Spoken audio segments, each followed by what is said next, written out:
என்ன மச்சான், என்ன ஓடி வர? போலீஸ் தான் போறா.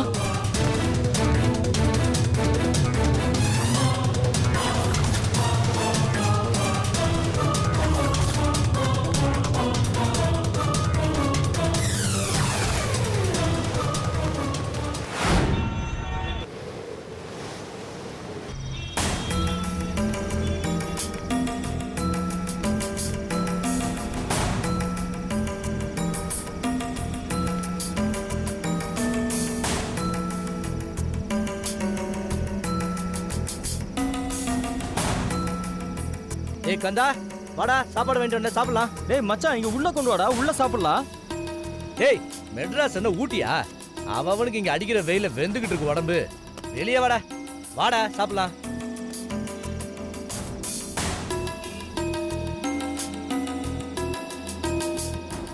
இந்தா சாப்பிடு.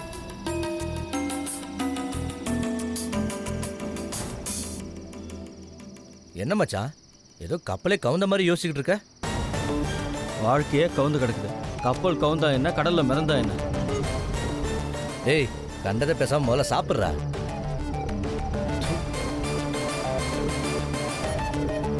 ஆமா, முகாம்ல இருந்து எப்படி மச்சான் எஸ்கேப் ஆகி வந்த? ஏய் அதெல்லாம் ஒரு பெரிய கதை, அதை பிறகு கதைக்கிறேன். அங்கிருந்து தப்பிச்சு வர்றதுக்குள்ள இந்த ஆர்மிக்காரங்கிட்ட இருந்து தப்பிச்சு வந்த மாதிரியே இருக்குடா. ஆமா, சிறப்பு முகாம்ல இருக்கவங்க எல்லாரும் இயக்கத்தோட ஆளுங்க தானா? இயக்கத்த ஆளுங்க எங்க இவங்க கண்ணில் படுவாங்க. ஒரு கண்ணில் பட்டாலும் அவங்கள இவங்களால பிடிக்க முடியுமா மச்சான்? அங்க வால் பிடிச்சி தெரிஞ்சவங்க சில பேர் இங்க இருக்காங்க. அகதிகள் முகாம்ல கியூ பிரான்ச்காரங்களை எதிர்த்து பேசினவங்கள வருஷ கணக்கா இங்க வச்சிருக்காங்க மச்சான். அப்போ இங்க இருக்க அகதிகள் எல்லாம் அடிமையா தான் வச்சிருக்காங்களா? ஆமாண்டா மச்சான். இப்படி முகாம்ல இருக்கிறதுக்கு ஊர்ல போய் செத்துடலாம்டா. ஆமாண்டா, வசதியானவெல்லாம் ஐரோப்பா போயிட்டாங்க. கஷ்டப்படுறவங்களாம் அகதிகள் முகாமில் கஷ்டப்பட்டு சாவுறாங்க. 25 வருஷமா ஓலக்கொட்டாயிலே வாழ்ந்துட்டு இருக்காங்க. பத்திரிகையில் நம்மளை பற்றி வந்தா அவங்களுக்கு எங்கேயோ நடக்கிற செய்தி. அரசியல்வாதிகளை கூப்பிட்டா தெருல நின்று கோஷம் போடுவானுங்க. அவங்களுக்கு எங்கடா உண்மையான வழி தெரிய போகுது? சுத்தமானவங்க முதல்ல கல்லறிங்கன்னு சொன்னா இங்க யாருக்கும் கல்லறிகிற தகுதி இல்லடா. எல்லா முகாம்லையும் நடக்க தான் செய்யுது. நாம நினைக்கிற மாதிரி எதுவும் நடக்கிறது இல்லையா மச்சான்? நீ சொல்றது கரெக்டு தான்டா மச்சான். நான் தப்பிச்சு வந்ததை எல்லா போலீஸ்க்கும் அறிவிச்சிட்டாங்க. ரோந்து வந்த போலீஸ்காரங்க பேசுறது கேட்டேன்டா. அதனால தான் ரோட்ல வராம கடல் ஓரமா வந்தேன். இங்க பாரு, இங்க எந்த பயமும் இல்லை. இங்க போலீஸ்லாம் வரவே வராது. நீ என்னடா ஆயுதமாட கடத்திட்டு வந்த? இந்த மாதிரி நம்ம ஆளுங்க இங்க எவ்வளோ பேர் வந்திருக்காங்க. இதுக்கு முன்னாடி வந்த பல பேர் இங்க ரேஷன் கார்டெல்லாம் எடுத்து இந்திய குடிமகனாவே ஆயிட்டாங்க. அப்படி சொல்லாத. அரசாங்கத்துக்கு தெரியாம எதுவுமே நடந்துராது. குழைச்சி போட்டோன்னு வேணுனே விட்டுருக்காங்க. ஆனா ஒண்ணுடா, அரசாங்கம் நம்ம விஷயத்த வலுவா கவனிச்சுட்டு இருக்காங்க. அரசியலுக்காக வெளியே பேசுறது ஒண்ணு, உள்ள அண்டர் கிரவுண்டில் நடக்கிறது வேற ஒன்றுடா. எல்லா நாட்டிலயும் அதான் நடக்குது. இங்க நம்ம கூட இருக்கிற நம்பிக்கை துரோகிகளே செய்றாங்க. யாரை சொல்ற? செல்வாவை சொல்றியா? துரோகியை கூட மன்னிச்சிடலாம், ஆனா நம்பிக்கை துரோகியை மன்னிக்க முடியாதுடா. அவனை நான் கொல்லாம விட மாட்டேன் மச்சான். கள்ள நிறைய நார தொங்க போடுறேன்டா. மச்சான், அவன் செல்விக்கு இப்படி ஒரு துரோகத்தை பண்ணுவான்னு நான் நினைக்கவே இல்லடா. இத்தனை வருஷமா ஒரே தட்டில் சாப்பிட்டு இப்படி ஒரு காரியம் பண்ண அவனுக்கு எப்படிதான் மனசு வந்துச்சுன்னு தெரியல. செல்வியோட நிலைமை நினைச்சா தாண்டா ரொம்ப பாவமா இருக்கு. பாவம்டா, சின்ன பிள்ளைய இப்படி சின்ன பின்னமாக்கிட்டாடா. என்னடா மச்சான், பாதிலே சாப்பிடாம எந்திரிச்சிட்ட? எப்படா சாப்பிட முடியும்? அந்த வேஷ மகை செல்வாவை கொல்லாம விட மாட்டேன்டா. கொல்லுவேன்டா, கொல்லுவேன்.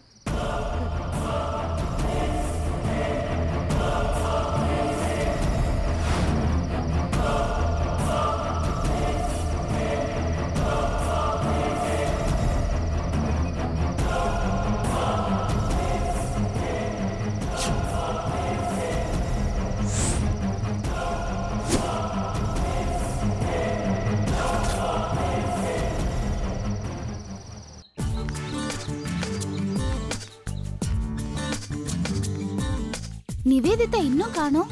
டைம் வேற ஆச்சு. என்ன அவசரம்? மெதுவா வரட்டும். இரு தமிழினி, நான் நிவேதிதா ஃபோன் பண்ணி பார்க்கறேன். ஏய், எதுக்கு அவளை தொல்லை பண்ற? வெட்டியா தானே இருக்கும், கிளாஸும் இல்லல. நான் பேசின உனக்கு என்னடி? சரி பேசு. ஐயோ, மொபைல்ல பேலன்ஸ் இல்லடி. அதான் சொன்னா கேட்கணும்ங்கிறது. ஹாய் ஹாய்டி. ஹாய் ஹாய்டி. நிவேதிதா, உனக்கு ஒண்ணு தெரியுமா? இப்பெல்லாம் தமிழினி நமக்கு முன்னாடியே வந்துடுறா. நம்ம தானே முன்னாடி வந்துட்டு இருந்தோம், இப்பதானே இவ முன்னாடி வரா.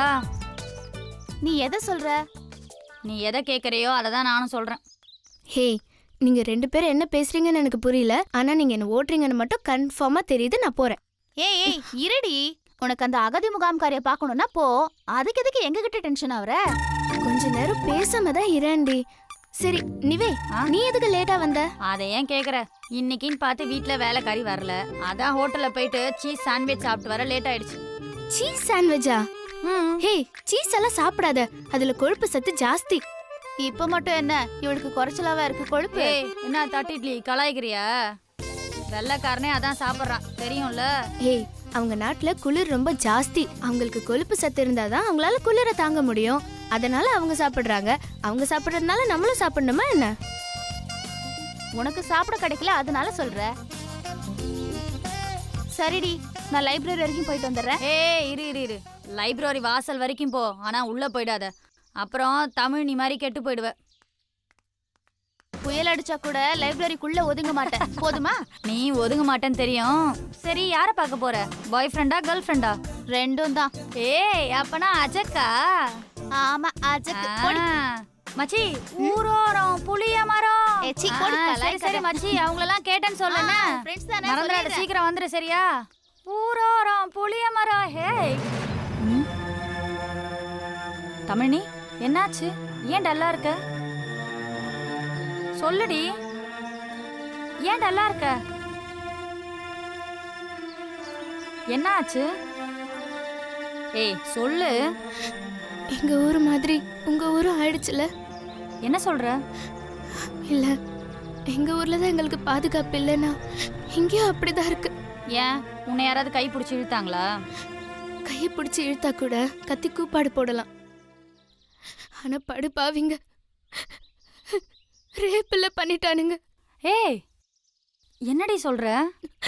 என் சொந்தக்கார பொண்ணு செல்வின்னு ஒருத்தி இருக்கான்னு சொன்னல, அவ தனியா வீட்டுல இருக்கிறப்ப யாரோ வந்து அவளை சின்ன பின்னமாக்கிட்டாங்க. ஏய், என்ன தமிழ் இவ்ளோ சாதாரணமா சொல்ற? எங்களுக்கு உயிர் போறதோ சாதாரணம், இழப்புங்கிறதோ சாதாரணம். அதே மாதிரி மானம் போறதும் சாதாரணம் தானே. நாங்க ஈழ தமிழர்கள் மட்டும் இல்ல, இப்ப அகதிங்களும் கூட. யாரு எது வேணாலும் செய்யலாம், எதுவுமே கேட்க மாட்டாங்க. ஏய், போலீஸ்ல கம்ப்ளைண்ட் பண்ணா யாருன்னு கண்டுபிடிச்சு உள்ள தள்ளிடலாண்டி. நீ உன்ன மாதிரி எங்களையும் நினைச்சு பேசிட்டு இருக்க. நாங்க இலங்கை அகதிங்க மட்டும் இல்ல, செல்விக்கு இங்க பதிவு எதுவும் இல்லாம தலைமறைவா வாழ்ந்துட்டு இருக்கா. அப்படி இருக்கும்போது எப்படி போலீஸ்க்கு போக முடியும்? எங்க சொந்த மண்ணிலேயே எங்களுக்கு பாதுகாப்பு கிடைக்காம இருக்கும்போது இங்க எப்படி கிடைக்கும்? இல்ல தமிழ், இதை இப்படியே சும்மா விட்டுறக்கூடாது. எனக்கு தெரிஞ்ச டிஐஜி அங்கிள் இருக்காரு, அவர்கிட்ட சொன்னா கண்டிப்பா நிச்சயமா ஆக்ஷன் எடுப்பாரு. உனக்கு ஒரு பிரச்சனைனா ஆக்ஷன் எடுப்பாரு, எங்களுக்காக செய்வாரா? அப்படி சட்டப்படி அவர் ஆக்ஷன் எடுத்தா பாதிக்கப்பட்ட எங்களை தான் முதல்ல ஜெயிலுக்கு அனுப்புவாரு. இதுவரை எவ்வளவோ இழந்துட்டோம்.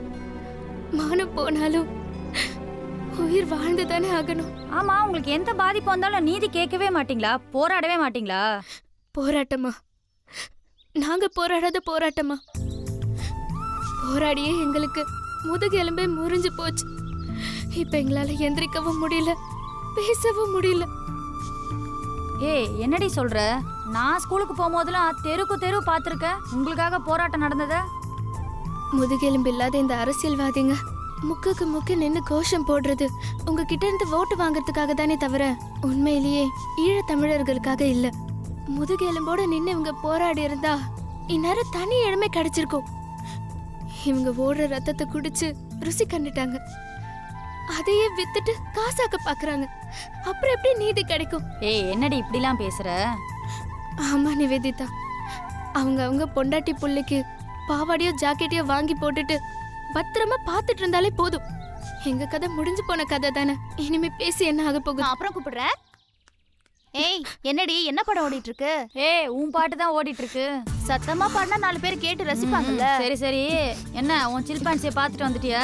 பார்த்தாச்சு, வா போலாம். சரி சரி வா, ஒரு செல்ஃபி எடுத்து போடுவோம். குரூப்ல என்ன லைக்ஸ் வருதுன்னு பார்க்கலாம். என் போட்டோ போட்ட உடனே எத்தனை லைக்ஸ் வர போகுது பாரு. போதும் போதும், எடுத்து தொட.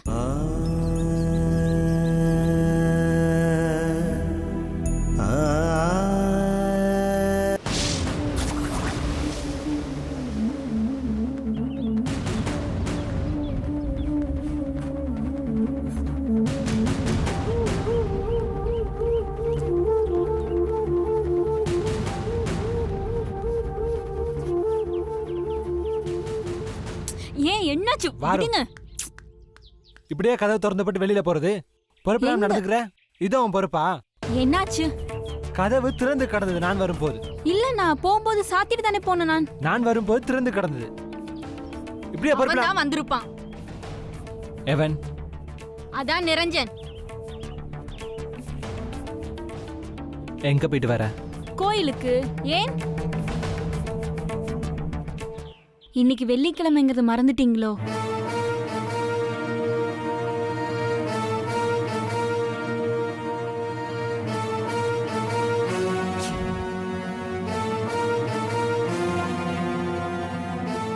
வெள்ளிக்கிழமையில குடு.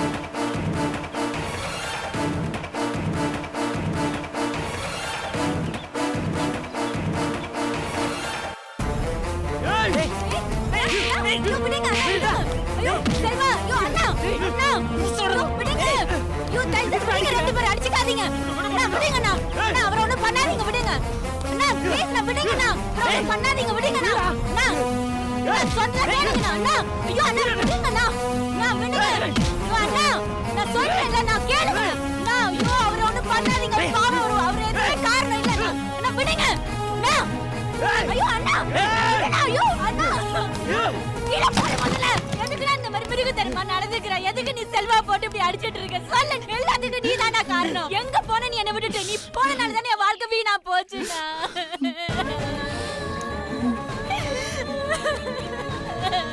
டேய், நம்பிக்கை துரோகி, இப்படி பண்ணி என் தங்கச்சி வாழ்க்கை. உன்னை நம்பி தானே என் தங்கச்சி விட்டு போன. அவளை போய் கெடுத்துட்டியடா. நீ எல்லாம் நல்லா இருப்பேடா, பொறுப்புக்கு. என்ன பேசுற நானி? நீ சிறப்பு முகாமில் இருக்கும் போது இங்க என்ன நடந்துச்சு உனக்கு தெரியுமா? என்னை ஏமாத்துனது, என்ன கெடுத்தது யாருன்னு உனக்கு தெரியுமா? எனக்கு ஆறுதலாவும் அடைக்கலமா இருக்கிறது செல்வா மட்டும்தான். நீ எப்படி வர தப்பா பேசுற? இங்க பாரு, நீ சின்ன பிள்ளை, உனக்கு ஒண்ணும் தெரியாது. காதல் உன் கண்ணை மறைக்குது. இந்த ராஸ்கல்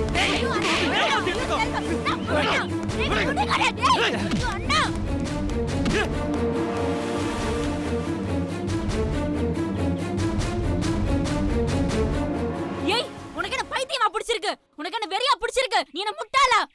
என்ன நினைச்சிட்டு இருக்க உன் மனசுல? இல்ல செல்வி, நான் திருப்பி வர மாட்டேங்கிற தைரியத்துல தான் இப்படி பண்ணிருக்கான். நீ என்ன பைத்தியம் மாதிரி பேசிட்டு இருக்க? உனக்கு விசாரா பிடிச்சிருக்கு. ஏன் நான் சொல்றது நம்ப மாட்டியா? ஏன் நான் சொல்றது உன் தங்கச்சி சொல்றது நீ கேட்க மாட்டியா? ஏன் என் வாயில விரல வச்சா கடிக்க தெரியாத? நான் சின்ன பிள்ளையா? இவர் என்ன காதலிக்கிறாரு, இவர் என்னோட வாழணும்னு ஆசைப்படுறாரு, என்ன கல்யாணம் கட்டி நினைக்கிறாரு. இவர் எப்படி என்ன கெடுப்பாரு? என்ன யார் கெடுத்தாங்கன்னு தெரியுமா உனக்கு?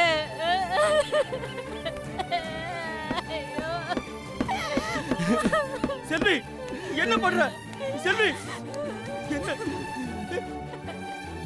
என்னாச்சு?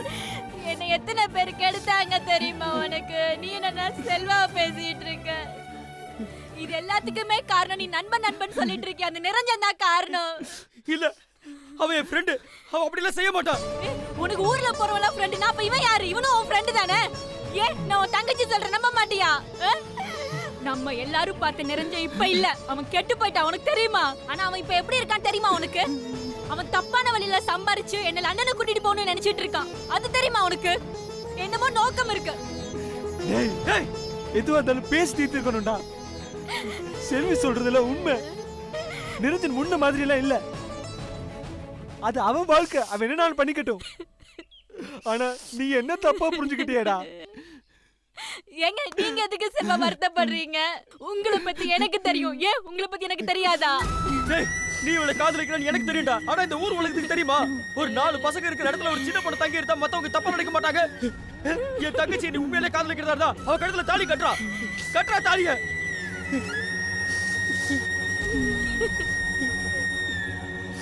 நீ சொல்றதுல எனக்கு புரியுதுடா. நானும் யோசிச்சேன். ஆனா என் குடும்ப சூழ்நிலையை பார்க்கணும்ல. அண்ணா, செல்வா பத்தி உங்ககிட்ட யாரோ தப்பா சொல்லிருக்காங்கண்ணா. இவரை பத்தி எனக்கு நல்லா தெரியும்ண்ணா. நீ என்ன நம்புறல்லண்ணா? நான் உன் தங்கச்சி தானேண்ணா. சொல்லுண்ணா, நீ என்ன நம்புறல்லண்ணா? என்ன நம்புனா? நான் உன்னை நம்புறேம்மா. உண்மையை ரொம்ப நாள் மூடி மறைக்க முடியாது. உண்மை தெரிய வரும்போது அதுக்கு காரணமானவங்களை கொல்லாம விட மாட்டேன். அண்ணா, அதெல்லாம் ஆண்டவன் பாத்துக்குவானா? அண்ணா, இதுக்கு ஆக மொத்தத்துக்கு செல்வா காரணமே கிடையாதுண்ணா.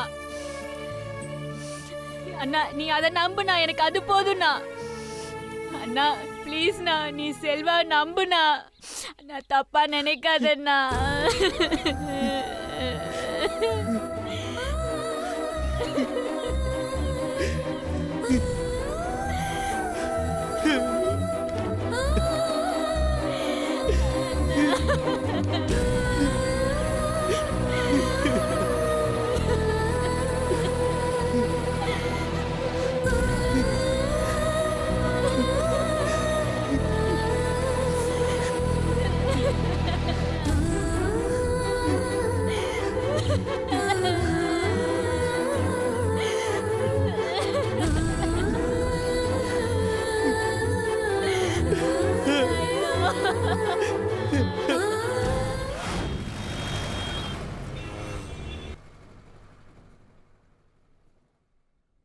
May come in. வரலாமா? சார் உள்ள வாங்க சார். ஐயோ என்ன சார், ஃபோன் பண்ணிட்டு வரேன்னு சொன்னீங்க, ஃபோன் பண்ணாம நேரா வந்துட்டீங்க. அம்மா, உங்களுக்கே நல்லா தெரியும் இந்த போன் பேசுறதெல்லாம் பல சிக்கல் இருக்கு. அதுவும் நம்ம செய்யற வேலையில கொஞ்சம் கவனமா இருக்கணும். அப்படி இல்லைன்னா இந்த வேலையை செய்ய முடியுமாம்மா? சார் லண்டன் போறதுக்கு ஏற்பாடு பண்ணியாச்சா? எல்லா ஏற்பாடும் ரெடி பண்ணியாச்சு. இன்னும் 2-3 நாள் கிளம்புற மாதிரி இருக்கும். அப்படியா? எந்த வழியில அனுப்ப போறீங்க சார்? இதை பாருமா, இதுக்கு முன்னாடியே சொன்னேன்ல, இந்த மாதிரி வேலையெல்லாம் வெளியில சொல்ல முடியாது. இருந்தாலும் உங்க மேல உள்ள நம்பிக்கையில சொல்றேன். முதல்ல ஃப்ளைட்ல அனுப்பதான் ஏற்பாடு பண்ணோம். ஏன்னா ஏர்போர்ட்ல நம்ம ஆளுங்க நிறைய பேர் இருக்காங்க. ஆனா அதுல இப்ப கொஞ்சம் சிக்கல் ஆயிடுச்சு. இவங்க தங்கத்தை கடத்த ஆரம்பிச்சதுனால எங்களால ஆட்களை கடத்த முடியல. அதனால தான் கடல் வழியா அனுப்புறதுக்கு ஏற்பாடு பண்ணிருக்கேன். ஓ சார், அது பாதுகாப்பானது தானே? கடல் வழியில எதுவும் பிரச்சனை வந்துடாதுல்ல? பிரச்சனை வர மாதிரி இருந்தா நாங்க ரூட்டை மாத்திட மாட்டோமா? பிரச்சனை ஒன்றும் இல்லை. பாதுகாப்பா இருக்கிறதுனால தான் நாங்க அந்த ஏற்பாடு பண்ணிருக்கோம். சரி. நீங்க ஒன்னும் யோசிக்க வேணாம். பணம் ரெடியா? சார் பணத்துக்கு ஏற்பாடு பண்ணிட்டேன். ஆனா பணம் இன்னும் கைக்கு வந்து சேரல. அம்மா, நமக்காக கப்பல் காத்து நிக்காது. அப்புறம் கட்டின காசு கூட திருப்பி வாங்குறது கஷ்டம். அதனால நம்ம எப்பவும் ரெடியா இருக்கிறது தான் நல்லது. கப்பல் போனதுக்கு அப்புறம் நாம கை காட்டி எந்த பிரயோஜனமும் இல்லை. சார் நீங்க இருக்கீங்கன்றதுனால தான் நாங்க இந்த காரியத்திலேயே இறங்கியிருக்கோம். நான் இருக்கேம்மா, ஆனா எல்லாம் நம்ம கையில இல்லையே. கப்பல் புறப்பட ஹார்பர்ல பர்மிஷன் கொடுத்துட்டா அது நமக்காக காத்து நிக்குமா? சார், இன்னும் கொஞ்சம் டைம் கொடுங்க, நான் பணத்தை ரெடி பண்ணி தரேன். ஆ. சரிம்மா, எவ்வளவு சீக்கிரம் ரெடி பண்ண முடியுமோ அவ்வளவு சீக்கிரம் ரெடி பண்ணு. அப்ப நான் வரேன். சரிங்க சார்.